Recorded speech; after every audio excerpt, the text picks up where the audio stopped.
Assalamualaikum warahmatullahi wabarakatuh. Kembali lagi di channel Radio Horor. Untuk kisah kali ini masih melanjutkan dari kisah yang sebelumnya, sebuah kisah dari tulisannya Netra Sandekala. Sebuah kisah yang berjudul Kromo Leo. Sebelum kita lanjut ke ceritanya, tekan dulu tombol like video ini dan jangan lupa tekan juga tombol subscribe channel ini. Nyalakan juga lonceng notifikasinya agar tidak ketinggalan cerita-cerita lainnya. Dan seperti apa untuk lanjutan dari kisah ini? Langsung saja kita masuk ke ceritanya.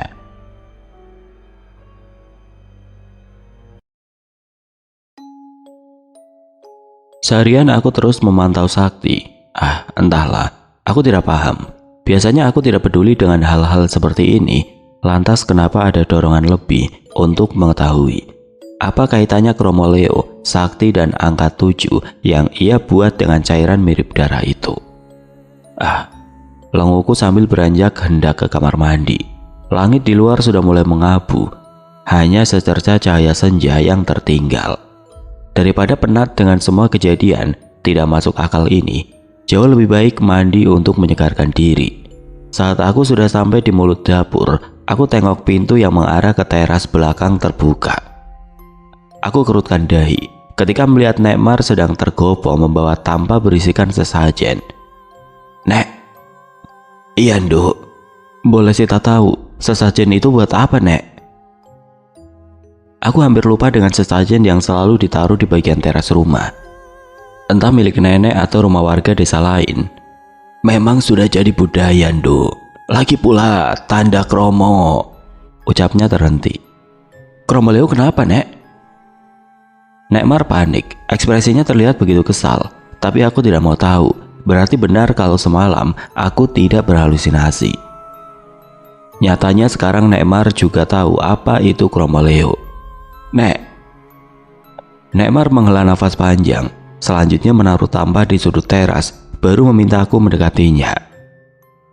Sesajen ini menjadi tolak bala.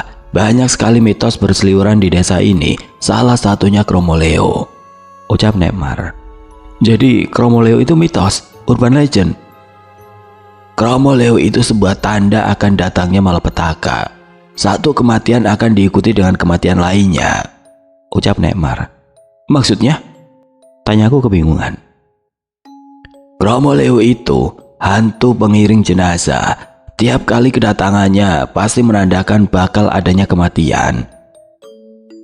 Dulu pernah kejadian seperti ini. Bahkan kematian yang mereka terima begitu sadis. Jelas Nekmar. Jadi Kromo Leo ini meminta tumbal? Nekmar menggeleng. Nenek tidak tahu. Bahkan setelah kamu bercerita mendengar kerumunan orang tempo hari, nenek sudah sadar pasti dedemit itu sudah muncul. Sita melihat kepala Pak Suhar ditarik dari kendi yang mereka bawa, Nek. Kataku keceplosan. Kepala? Tanya Nekmar kaget kebingungan. Aku tolehkan kepala ke arah dalam rumah, memastikan kalau anggota keluarga yang lain tidak mendengar. Malam saat Sita pingsan, Sita melihat 6 orang. 4 orang memanggul keranda, 1 membawa payung hijau, dan satunya lagi membawa kendi. Terus? Tanya Nekmar saat aku sejenak menarik nafas. Mereka melangkah pelan. Sita panik karena Sakti tiba-tiba sudah masuk ke dalam keranda. Terus saat mereka sudah ada di depan Sita, salah satunya memasukkan tangan ke kendi dan menarik kepala Pak Suhar. Kataku seketika merinding hebat.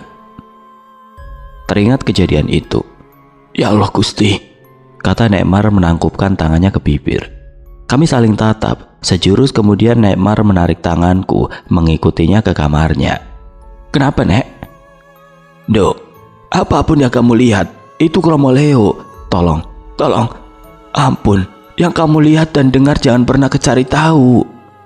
Ucap Nekmar ketakutan. Apa ini ada hubungannya dengan ibu? Tanyaku cepat. Maksudnya? Tanya Nekmar kebingungan. Sebelum memutuskan untuk datang ke sini, Sita sudah cerita sama nenek kan?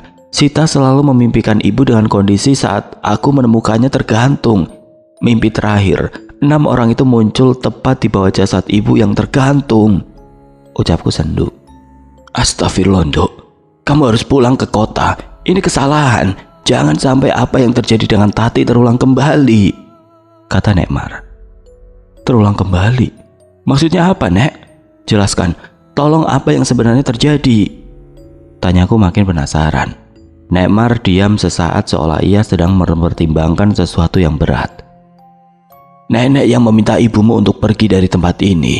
Semua kejadian berawal saat ia melihat sosok Romo Leo di bukit dekat ladang. Semua warga desa menyalahkannya. Mereka mengira Tati yang membuat malapetaka itu muncul.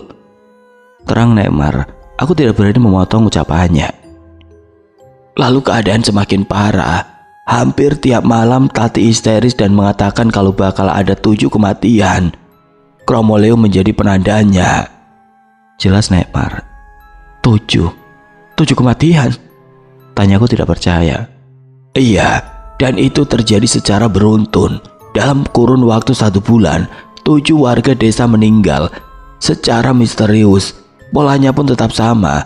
Makanya nenek dan kakekmu akhirnya memutuskan untuk membawa pergi Tati ke kota. Aku terenyak. Tidak menyangka selama ini ada rahasia besar yang sudah ibu sembunyikan. Kupikir dia pergi karena alasan tertentu. Bahkan dulu aku sering bertanya, kenapa kami tidak pernah pulang kampung? Dok, nenek tahu ini tidak masuk akal. Tapi sebaiknya kamu segera pulang ke kota. Aku menggeleng. Tidak, Nek. Ada yang harus Sita ketahui di tempat ini. Bukan cuma Sita sekarang, tetapi Sakti juga dalam bahaya. Ucapku asal. Apa hubungannya dengan Sakti? Tanya Nekmar kaget. Setelah aku menceritakan kejadian tadi siang, seketika Nekmar tertegun. Tidak menyangka kalau sekali lagi keluarganya mendapat teror seperti ini. Lalu apa yang akan kamu lakukan, Dok? Tanya Nekmar. Entahlah. Sita juga masih tidak paham bagaimana ini bisa terjadi. Yang Sita yakin cuma Sita harus mengetahui alasan setan itu kembali muncul dan apa hubungannya dengan keluarga kita. Terus bagaimana kalau terjadi sesuatu denganmu? Sudah cukup nenek kehilangan Tati. Biarkan saja apa yang sudah terjadi di sini. Pulanglah ke kota. Pinta Nekmar. Tidak, Sita selama ini sudah cukup hidup bahagia dan menderita. Sedang Sakti, dia tidak tahu apa-apa. Jauh lebih baik untuk mengetahui ini semua. Percaya sama Sita, tolong. Pintaku memohon. Tetapi Nekmar ngotot memintaku pergi. Aku peluk wanita renta itu, melepaskan emosiku yang aku pendam selama ini. Nenek tahu julukan apa yang disematkan teman-teman Sita di kota. Ia menggeleng. Sita si Raja Rimba. Semenjak kecil Sita dididik dengan keras oleh ayah. Meski Sita perempuan, tidak pernah ada rasa takut untuk berkelahi. Jadi nenek tidak perlu khawatir. Sekarang kita fokus saja dengan Sakti. Sita yakin bakal ada sesuatu yang akan terjadi. Tapi kamu sedang berurusan dengan hal gaib, bukan manusia yang tampak di depan mata. Erang Nekmar. Percayalah sama Sita, Nek. Cucumu ini jauh lebih tangguh daripada yang nenek lihat. Kami saling pandang cukup lama. Akhirnya Nekmar mengangguk. Malam semakin larut, aku sedari tadi hanya diam menatap langit-langit kamar. Memikirkan bagaimana caranya agar mengetahui misteri ini. Jelas tujuan pertamaku adalah mencari keberadaan Rati. Wanita itu menjadi salah satu kunci utama. Sengaja memang aku tidak memberitahu soal Rati kepada Nekmar. Aku tidak mau gegabah. Tanya kepada bocah yang ada di rumahmu. Atau pergi ke tempat ini saat tengah malam. Aku teringat ucapan Rati saat itu. Jelas aku tidak akan pergi ke Cungkup sendirian tengah malam. Itu namanya bunuh diri dan bodoh. Sakti, ucapku lirih. Ya, hanya bocah itu yang bisa membantuku. Tapi bagaimana caranya? Kepalaku semakin berat saat memikirkan cara untuk keluar dari lingkaran setan ini. Banyak sekali asumsi di kepalaku sampai aku bingung harus memulai dari mana. Belum sempat aku berpikir lebih jauh, terdengar suara gaduh dari arah luar kamar. Sakti, Sakti! Teriak Bule Fatma. Aku segera beranjak. Saat keluar kamar kudapati Bule Fatma sudah dipeluk oleh Nekmar. Kenapa? Sakti hilang. Hilang gimana? Kan tidur sama Bule. Ucapku bingung.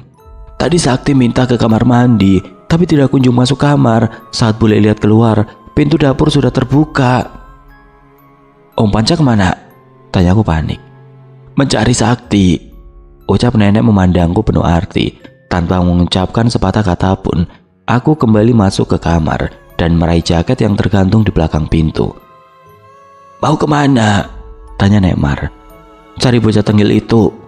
Ucapku langsung menghambur pergi, mengabaikan teriakan Nekmar dan Bulik Fatma. Aku tidak tahu kemana perginya bocah itu. Langkah kakiku hanya mengarah ke satu tujuan, ya, ke Cungkup di atas bukit itu. Aku yakin bocah itu pasti pergi ke sana. Dalam keremangan aku terus berjalan cepat.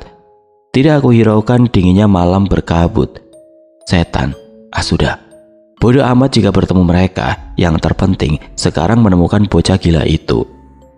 Beberapa waktu kemudian aku sudah sampai di atas bukit. Ada keraguan untuk masuk. Tapi bayangan wajah Sakti yang sedang ketakutan muncul di depan mataku. Menguatkan mental, aku melangkah masuk. Dengan jantung berdebar aku memutari pohon. Sial, tempat ini begitu menakutkan di malam hari. Lihat saja bangunan menyedihkan itu. Kenapa aku nekat sekali? Hingga saat aku hendak masuk ke dalam Cungkup, jantungku seolah merosot dari tempatnya. Kulihat siluet orang sedang duduk bersimpuh di depan makam. "Ratih." Wanita itu menoleh. Ia pun tampak kaget dengan kehadiranku. "Bocah itu hilang?" tanya Ratih. Kaget aku segera menghambur ke dalam. Aku cengkram kerah baju kebayanya. Kupaksa wanita itu untuk berdiri. "Kemana? Di mana Sakti?" tanyaku penuh ancaman. Sontak Ratih menepisku kuat. Sudah aku bilang jangan cari tahu atau pergi. Malah membuat masalah," tukas Ratih. "Apa maksudmu? Di mana Sakti?" kataku penuh penekanan. "Tidak tahu. Kau sendiri yang membuat ini semakin runyam. Kenapa malah kau bawa bocah itu kemari? Bocah yang terlahir di malam Selasa Kliwon. Bodoh." Ngomong yang benar. Jangan membual." Aku sudah mulai naik pitam. "Aku hanya memintamu untuk bertanya ke bocah itu atau datang sendiri ke tempat ini. Malah membawa calon korban yang diinginkan. Sekarang dia sudah mendapatkan calon tumbalnya, Kromo Leo yang akan memandu," ucap Ratih. Sial, apa yang sedang dibicarakan wanita ini? Tumbal? Tumbal apa? "Apa maksudmu?" tanyaku tajam melotot ke arahnya. "Kromo Leo itu digunakan untuk ilmu hitam.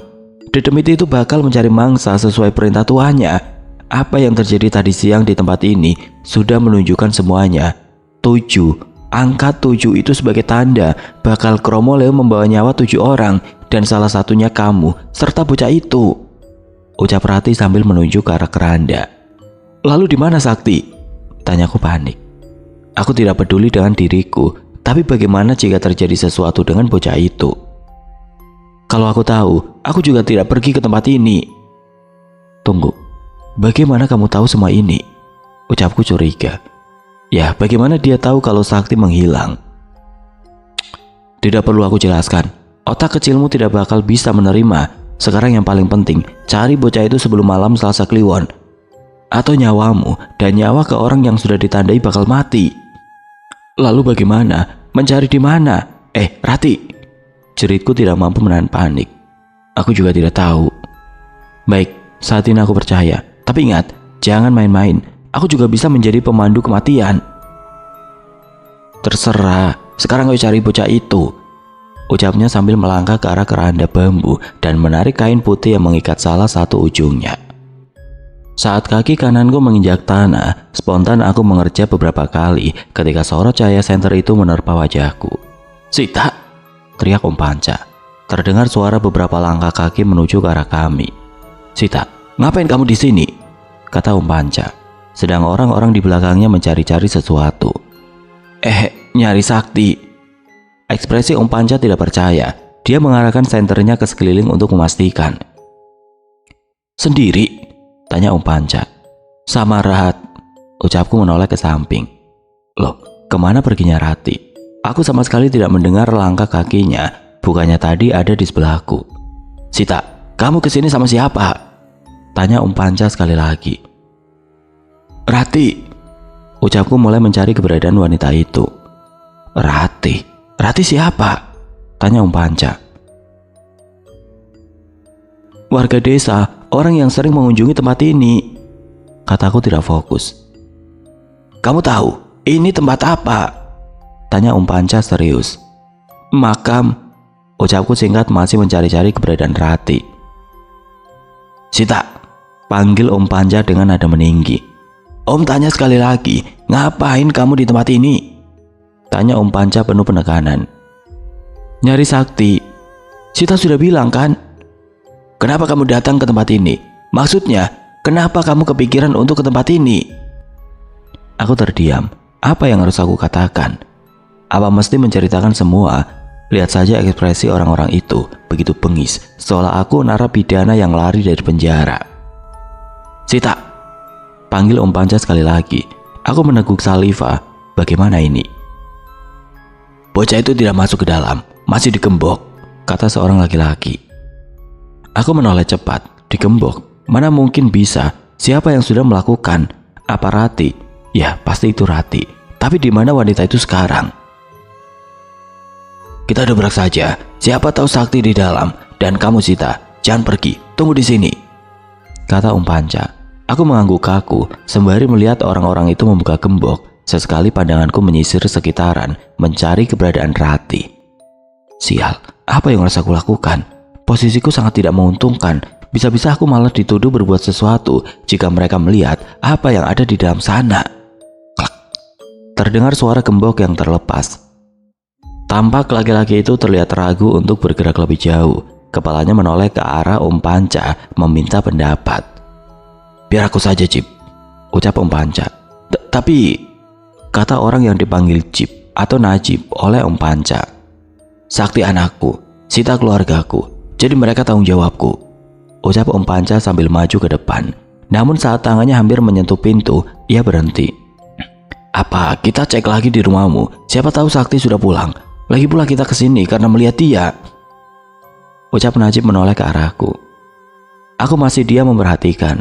Kenapa mereka semua takut untuk masuk ke cungkup itu? Tapi beruntung jika itu terjadi. Om Panca menggeleng. Tidak, Cip. Bisa jadi Sakti ada di dalam. Aku dengar semalam dia mengigau tentang tempat ini, kata Om Panca menoleh sebentar ke arahku. Aku yakin dia lebih tahu dari yang kupikirkan. Caranya menatapku seolah ada kesan tersembunyi di sana. Mengigau? Mengigau bagaimana? Tanya Najib penasaran. Om Panca menggeleng pelan. Ia seperti enggan untuk menjawab pertanyaan Najib. Hanya mengigau kalau Sita mengajak Sakti pergi ke tempat ini, ucap Om Panca tajam. Tapi tempat ini terkutuk. Siapa yang sudah masuk ke tempat ini bakal menerima ajalnya, ucap Najib. Aku menoleh ke arah Najib. Apa maksudnya tempat ini terkutuk dan orang yang sudah masuk ke sana bakal menerima ajalnya? Aku tanggung resikonya. Yang terpenting anakku selamat, ucap Om Panca. Laki-laki itu hendak melangkah masuk, namun aku bergegas maju. Om, kalau pintu itu terkunci, bagaimana Sakti bisa masuk? Terlebih aku tidak mendengar suaranya sejak tadi. Setelah aku mencoba menghentikan Om Panca. Jika benar tempat ini terkutuk, jauh lebih baik aku yang masuk. Tapi meskipun begitu, aku juga tidak bisa langsung mengajukan diri. Itu hal yang bodoh. Aku hanya tidak ingin mereka semua tahu apa yang sudah terjadi di dalam. Aku yakin jika mereka melihat angka 7 yang digambar Sakti, bakal terjadi kehebohan. Tapi bagaimana kalau Sakti di dalam sana? Tanya Om Panca.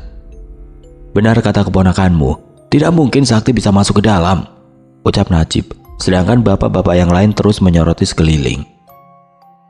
Begini saja, kalau tempat ini terkutuk untuk kalian, biar Sita yang masuk, ucapku spontan. Aku sedang tidak berbaik hati, tetapi jika terjadi sesuatu dengan Om Panca atau orang-orang ini, pasti aku yang bakal jadi tumbalnya. Tidak, biar Om yang masuk. Kamu pulang sekarang, biar diantar Najib, kata Om Panca. Aku menggeleng panik, jangan sampai orang ini nekat masuk ke dalam. Sumpah, aku sudah muak menjadi bahan gunjingan orang. Sita, teriak Om Panca tidak percaya saat aku mendorong tubuh kekarnya sampai terjungkur ke tanah. Sita saja yang cek ke dalam ya Om. Siapa tahu ada Sakti di dalam. Tahu kutukan itu buat kalian, bukan untuk mendatang, ucapku langsung menghambur ke dalam. Terdengar teriakan Om Panca dan beberapa orang. Bahkan aku dengar Najib mengumpat karena kenekatanku. Aku sudah berada di dalam. Tidak ada yang mengikuti. Terkutuk apanya? Dasar orang-orang bodoh. Bagaimana bisa masuk ke tempat keramat lantas langsung meninggal? Kuedarkan pandangan ke segala sisi, namun tidak terlihat keberadaan Rati dimanapun. Aneh sekali, kemana perginya wanita itu? Lantas aku berjalan ke arah keranda di ujung ruangan, berniat untuk menghapus bekas noda darah itu. Namun sekali lagi aku tertegun. Bagaimana bisa bekas noda darah itu bisa hilang? Aku lirik ke arah ujung keranda, kain putih yang diambil oleh Rati pun juga hilang. Berarti aku sedang tidak berhalusinasi. Merasa sudah tidak ada yang perlu aku sembunyikan, aku putuskan untuk kembali keluar cungkup. Kosong, teriakku memberitahu mereka. Om Panca terlihat begitu kecewa. Kita cari di tempat lain. Kamu, Sita kan? Kami antar pulang. Jangan pergi sendiri lagi, kata Najib dengan nada tegas dari luar cungkup. Kuanggukan kepala, kuangkat kaki untuk turun dari undakan batu, tapi seketika aku berpaling lagi ke dalam. Sita, kenapa? Tanya Om Panca yang masih menghadap ke arahku. Aku terus menatap ke arah ujung ruangan, tepat di mana keranda itu diletakkan. Tidak mungkin aku berhalusinasi. Tadi aku dengar suara sakti, meskipun lirih tapi terdengar jelas di telingaku. Perlahan aku langkahkan kaki kembali ke dalam, tetapi apa yang sedang terjadi? Kenapa atmosfer yang kurasakan begitu berbeda? Kenapa ada aura mencekam yang muncul? Rasanya sesak, bahkan untuk menarik nafas pun begitu susah. Belum lagi tekanan di perut dan dada. Sita, mau ngapain lagi? Teriak Om Panca tidak sabar. Tidak aku hiraukan, kakiku terus melangkah menuju ke arah keranda bambu itu. Awalnya tidak terjadi apa-apa, semua terlihat normal. Tetapi seketika telingaku berdenging kuat. Kurasakan juga hembusan angin menerpa kencang di sekelilingku. Tubuhku menegang saat melihat keranda bambu itu bergetar pelan. Terus aku perhatikan, hingga tiba-tiba saja keranda itu benar-benar bergetar. Pulang, terdengar suara Sakti. Sakti, panggilku cukup keras. Sita, ada apa? Mana Sakti? Awas, lepaskan, teriak Om Panca yang sepertinya ditahan seseorang. Sadar dengan apa yang sedang terjadi, aku berniat keluar cungkup. Akan tetapi belum sempat aku berpaling, dalam sekedipan mata orang-orang pembawa keranda itu kembali muncul. Sial, kenapa mereka bisa semengerikan itu? Dan bagaimana bisa mereka sudah ada di tempat itu? Aku melangkah pelan menjauh dari mereka. Sebisa mungkin tidak aku kedipkan mata. Aku begitu takut jika terpejam barang sedetik saja. Mereka sudah muncul di depanku seperti tempo hari. Terjadi pergerakan satu di antara mereka. Bangsat, kenapa harus laki-laki yang membawa kendi? Om Panca, teriakku meminta bantuan. Aku dengar sautan Om Panca dari luar, tapi kenapa tidak ada satupun dari mereka yang mau masuk? Telingaku berdenging hebat. Seketika suasana menjadi sunyi, bahkan tidak aku dengar suara Om Panca dan lainnya. Para lelaki di depanku mulai bergerak pelan. 4 orang sudah berdiri di sisi keranda, 1 orang berada di depan mengangkat payung hijau. Sedang satunya lagi, tunggu, di mana orang ke-6? Kemana laki-laki yang membawa kendi? Ikut apa mati, ucap suara serak di belakangku. Aku menjerit keras, sampai-sampai tubuhku terlonjak dan jatuh ke tanah. Aku menangis dalam diam, tidak kuasa membuka mulut mencari bantuan. Laki-laki di depanku mulai bergerak pelan, tangannya masuk ke dalam kendi yang ia bawa. Kepalaku menggeleng kuat, air mata sudah tumpah di pipi tanpa suara tangisan. Gila, apa kejadian waktu itu bakal terulang kembali? Tangan pucat itu bergerak perlahan menarik sesuatu yang mirip sekali dengan gumpalan rambut. Aku menarik nafas dalam seketika aku lihat wajah Pak Najib ditarik dari dalam kendi. Aku benar-benar tidak bisa bergerak. Syaraf, bahkan otot dan sendi seolah mati rasa. Nafas laki-laki di depanku berderik menakutkan, lalu ia melemparkan kepala itu begitu saja ke samping. Kemudian tangannya kembali masuk ke dalam kendi. Tidak kuasa melihat, aku mencoba memejamkan mata, tapi semua sia-sia. Kini kepala milik Om Panca terlihat begitu mengerikan. Darah keluar dari setiap lubang di wajahnya. Terus laki-laki itu melakukan berulang kali hingga kepala laki-laki itu meneleng ke kanan dan kiri. Ia melangkah perlahan ke arahku. Kami tidak berjarak. Tangannya kembali masuk ke dalam kendi. Kemudian tangan pucat itu tertarik ke atas perlahan. Aku bergeming saat melihat kepala Sakti terpampang jelas di depanku. Lalu tanpa rasa bersalah sedikit pun laki-laki itu langsung menjatuhkan kepala Sakti tepat di depanku. Teriakku begitu kencang. Aku bergerak membabi buta, berusaha untuk keluar dari tempat ini, tidak peduli menabraknya atau tidak. Kromoleo, terdengar suara tumpang tindih dari arah belakangku. Bek. Aku tersungkur ke tanah yang dingin, membuat beberapa orang yang langsung mengerubungiku berusaha untuk membantu.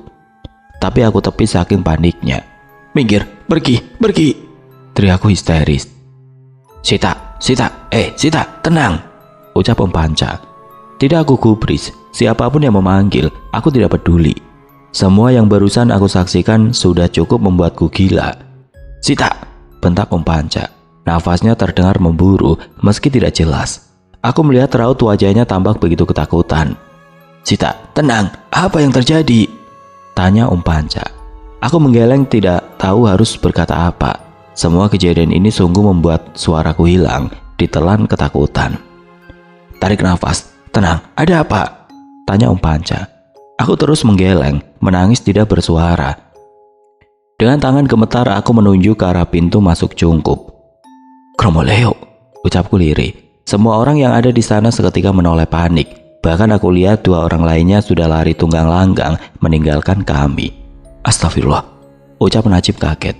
Kini tepat di hadapan kami, sosok hantu pengiring jenazah sudah berdiri di ambang pintu masuk cungkup. Tep. Satu orang yang membawa payung melangkah menuruni undakan batu, lalu diikuti dengan laki-laki yang memanggul keranda dan yang terakhir yang membawa kendi.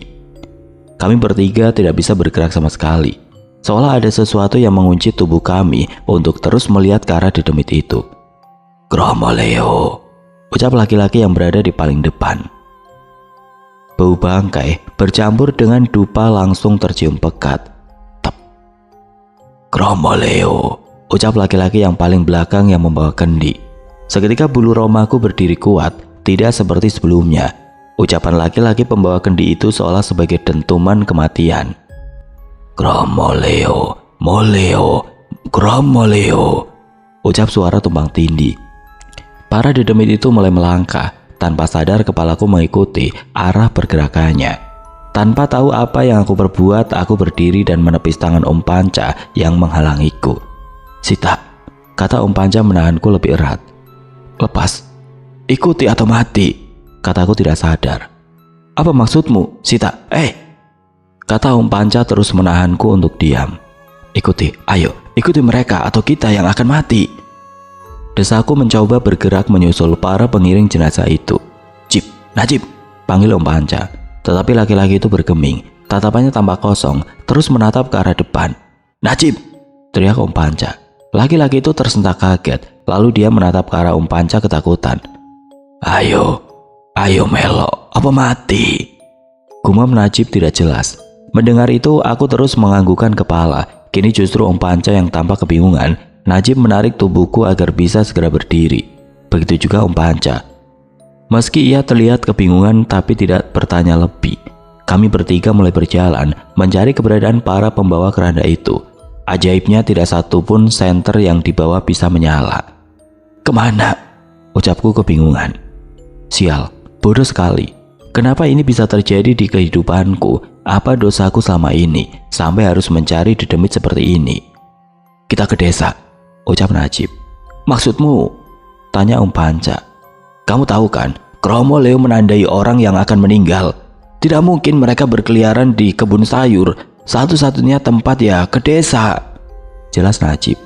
"Ayo," ucapku langsung menarik tangan Najib. Sesampainya di desa, kami bertiga sedikit tertegun. Semua lampu mati, yang terlihat hanya bayang-bayang api yang dihidupkan dari dalam rumah. "Mati listrik," ucap Najib. "Sekarang kemana?" tanya Om Panca. "Ya nggak ngerti, brengsek," umpat Najib. Aku menoleh ke sekitaran, lalu sekelebat ingatan muncul. Jujur aku merasa begitu bodoh, kenapa pula aku harus seperti ini. "Rumahmu," kataku pelan menatap Najib. "Hah?" tanya Najib kebingungan. "Rumahmu di mana? Mereka sedang berkeliling menandai 7 warga desa, dan yang terakhir rumah Nekmar," jelasku, mengingat satu persatu kepala yang diambil dari dalam kendi. "Ayo," ucap Najib menarikku. Meski Om Panca tampak kebingungan, tapi ia tidak berkomentar lebih, hanya mengikuti kami berdua yang tampak gila. Terus kami melangkah dalam gelap, hingga Najib tiba-tiba berhenti. Kepalanya lurus menatap ke depan. Aku pun menarik nafas tegang saat melihat para pengiring jenazah itu terus berputar-putar mengelilingi rumah Najib. "Astagfirullah," ucap Om Panca lirih. Seolah mendengar yang diucapkan Om Panca, mereka berhenti seketika. Kini mereka menoleh, memandang kami dengan aura mencekam yang luar biasa. Aku hanya mampu beringisut di belakang Om Panca. Keberanianku sudah lenyap entah kemana. "Jip, Najib," panggil Om Panca gemeteran. "Bajingan, apa itu?" Mereka mulai melangkah tanpa suara, bergerak ke salah satu sisi jalan yang lain. Suara yang mereka timbulkan pun membuat nyali kami jatuh sampai ke dasar jurang. Aku pejamkan mata erat, tidak tahu lagi harus berbuat apa. Yang aku inginkan hanya segera pergi dari tempat ini secepatnya. "Ayo," kata Najib. "Mau kemana?" "Itu, dedemitnya sudah bergerak." "Goblok, mau sampai kapan? Kamu ikuti terus, malah kamu yang bakal mati," kata Om Panca. "Terus bagaimana?" tanya Najib bingung. Tampak sekali raut wajahnya datar tanpa ekspresi. "Ayo, kita pulang," pinta Om Panca. Aku mengangguk, kami berdua berpaling dan bergegas melangkah untuk pulang. Sedangkan Najib berjalan menuju rumahnya. "Goblok, mau kemana?" tanya Om Panca jengkel. "Pulang," kata Najib polos. "Goblok, ayo," umpat Om Panca langsung menarik tangan Najib kasar. Aku menghela nafas kasar, yang salah bukan Najib, melainkan Om Panca. Kalau dia bilang pulang ya jelas Najib berjalan ke arah rumahnya. Kami berjalan beriringan dalam diam, memetakan setiap detail kejadian yang barusan dialami. Sungguh baru pertama kali aku mengalami hal seperti ini. Sekarang, kalau sudah begini, apa mereka akan mengatakan kalau aku mengalami halusinasi? Tidak kan? Sesampainya di rumah Nekmar, kami bergegas masuk ke dalam. Saat bule Fatma melihat Om Panca, ia langsung menghambur ke dalam pelukannya. "Sakti mana?" tanya bule Fatma. Om Panca menggeleng. Lantas ia kembali memeluk bule Fatma kembali, sedang aku melirik ke arah nenek yang berdiri di belakang bule Fatma. "Duduk, biar aku buatkan minum," kata Nekmar yang sepertinya tahu kalau kami baru saja mengalami hal berat. Cukup lama kami duduk di ruang tengah tanpa bicara satu sama lain. Bahkan Najib sedari tadi terlihat menatap lurus ke depan dengan pandangan kosong. "Terus Sakti gimana, Mas? Apa kita lapor polisi saja?" tanya bule akhirnya. "Percuma, kita bakal disuruh menunggu 1 kali 24 jam. "Terus bagaimana? Sita, kamu ketemu sama Sakti?" tanya bule penuh harap. "Boro-boro ketemu Sakti, justru karena dia kami hampir mati," tugas Om Panca tajam. "Apa maksudnya?" tanya Nekmar menatap Om Panca. Tidak ada yang menjawab. Alih-alih Om Panca justru beranjak dan keluar rumah. "Panca," panggil Nekmar, tapi laki-laki itu terus berjalan tanpa menggubris. "Najib, apa yang terjadi?" "Aku setelah ini mati, Bude," jawab Najib yang langsung mengusap wajahnya dengan kasar. "Iki kabeh salahmu, sok-sokan mlebu ning cungkup," gertak Najib menoleh ke arahku. "Apa? Kenapa jadi salahku?" tanyaku kebingungan. "Apa ini? Siapa yang masuk cungkup?" tanya Nekmar tajam menoleh bergantian ke arahku dan Najib. "Tanya sama cucumu itu, Bude," ucap Najib tajam. "Sita, cerita sama nenek." Aku menunduk, tidak berani menatap mata Nekmar. "Sita," ucap Nekmar, nadanya meninggi 1 oktav. "Sita yang masuk ke cungkup, Nek." "Kalau bicara sama orang tua, tatap matanya. Ibumu tidak pernah mengajari sopan santun," kata Nekmar hampir teriak. Aku mengerjap kaget, baru kali ini Nekmar teriak seperti itu. "Sita masuk ke dalam cungkup," ulangku. "Masuk ke dalam cungkup? Kamu masuk ke dalam cungkup itu lagi?" "Lagi? Ada apa ini, Bu?" tanya bule Fatma. Nekmar mengangkat tangannya, meminta bule Fatma untuk diam tidak memotongnya. "Kenapa, Nduk? Kenapa tidak mematuhi perintah nenek?" tanya Nekmar sedih. Aku hanya diam, kembali menatap lututku. Aku remas-remas kedua tanganku kuat-kuat untuk meredakan emosi. "Sudah nenek bilang jangan pernah mencari tahu. Siapapun kamu, apapun julukanmu terserah. Tapi kamu tahu akibatnya sekarang?" tanya Nekmar. Aku menggeleng. "Jawab." "Sita cuma mencari Sakti. Kenapa kalian malah menyudutkanku seolah ini kesalahanku?" kataku lepas kendali. "Tidak ada yang menyudutkanmu. Kami semua peduli denganmu. Tapi untuk mendengarkan orang tua saja kamu tidak mau, cecar Nekmar. Kamu tidak tahu apa yang kamu lakukan, Sita, kata Bule Fatma. Apa yang tidak aku tahu, Bule? Sudah Sita bilang, Sita pergi mencari sakti, kataku membela diri. Sekarang kenapa kamu pergi ke Cungkup? Tanya Bule. Aku hanya diam, tidak berani menjawab pertanyaan Bule Fatma. Lalu ku tatap mata manik Nekmar mencari persetujuannya. Wanita itu diam tidak berekspresi. Tampak sekali raut wajahnya terlihat sedih dan khawatir. Sita, tanya Bule kembali. Sita bertemu dengan Rati. Dia mengatakan kalau aku mau tahu apa itu Kromoleo, tanya saja kepada bocah yang ada di rumahmu, yaitu Sakti, kataku dalam sekali tarikan nafas. Maksudnya? Tanya Bule Fatma bingung. Lantas aku menceritakan kenapa aku bisa langsung pergi ke Cungkup untuk mencari Sakti. Gila, tukas Om Panca yang ternyata sudah berdiri di ambang pintu. Semua yang ada di rumah itu terdiam menatapku tidak percaya. Bahkan Najib juga tampak jengah menatapku.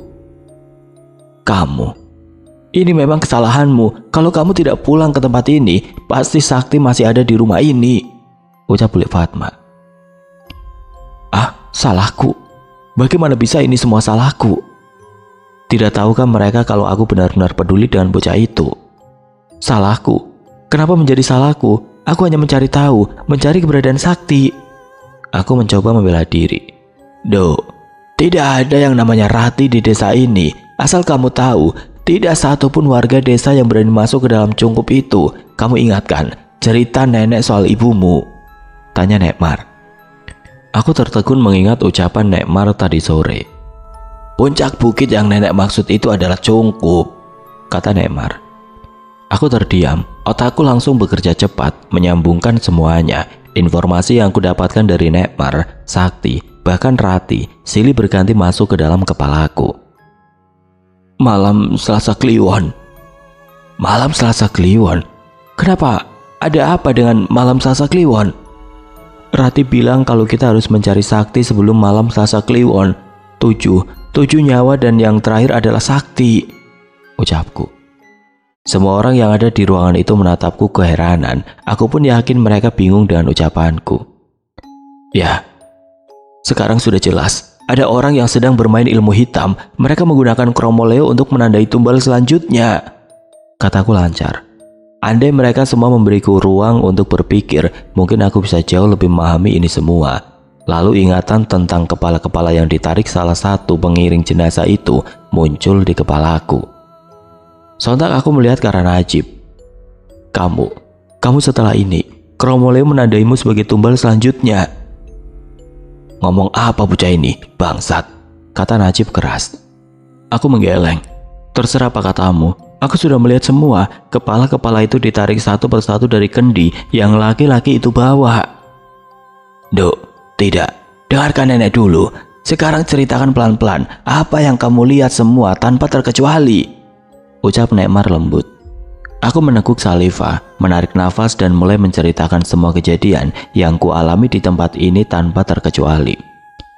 Astagfirullah, kenapa kamu tidak bilang sama kami? Tanya Bule Fatma. Sita mengira kalau Sakti hanya mengigau atau apalah namanya, tapi setelah semua kejadian ini, Sita paham kalau memang ada yang sedang mengincar kita. Sekarang yang paling penting, mencari keberadaan Sakti. Lalu bagaimana denganku? Tanya Najib. Aku benar-benar lupa dengan orang ini. Kulirik Om Panca yang dari tadi diam tidak bersuara. Kita cari keberadaan Rati. Aku yakin dia bisa membantu kita. Mau cari di mana? Tidak ada wanita yang bernama Rati di desa ini, ucap Om Panca pada akhirnya. Aku mengusap wajah kasar, tidak menyangka kalau rasa penasaranku bisa membuat masalah sampai sejauh ini. Sita bakal kembali lagi ke Cungkup, kataku mantap. Jangan sembrono. Kita tidak tahu siapa yang berbuat nista seperti ini. Terlebih kalau kita gegabah, semua bisa kena imbasnya, ucap Om Panca. Aku menggeleng. Keyakinanku mutlak. Saat ini hanya Rati yang bisa membantuku. Entah dia setan atau manusia, aku tidak peduli. Kalau Om Panca punya solusi, Sita tunggu sekarang. Waktunya tinggal beberapa hari lagi sebelum malam Selasa Kliwon. Aku dan Om Panca saling beradu pandang. Aku tahu dia peduli kepadaku, tapi sudah cukup muak dengan apa yang kualami saat ini. Sudah cukup. Sekarang Panca, kamu beritahu Pak Kades dan sesepuh desa, Sita, kalau memang kamu mau pergi lagi ke Cungkup itu, biar Najib yang menemanimu, kata Nekmar tegas. Lah, kok saya, Bude? Protes Najib. Sudah Najib, kamu dengarkan apa yang Sita katakan toh. Begini saja, kalau kamu tidak jadi mati dan semua masalah ini selesai, Bude bakal nikahkan kamu dengan Sita, ucap Nekmar dan langsung beranjak pergi masuk ke kamar. Sedang aku dan Najib hanya melongo mendengar ucapannya. Bagaimana bisa dia menjodohkan aku tanpa persetujuan sama sekali? Keluarga macam apa ini? Sita, panggil bule. Aku menoleh menunggu apa yang akan diucapkan oleh wanita itu. Tolong cari Sakti. Aku mengangguk mantap. Lalu setelahnya mereka berjalan keluar menuju rumah Pak Kades.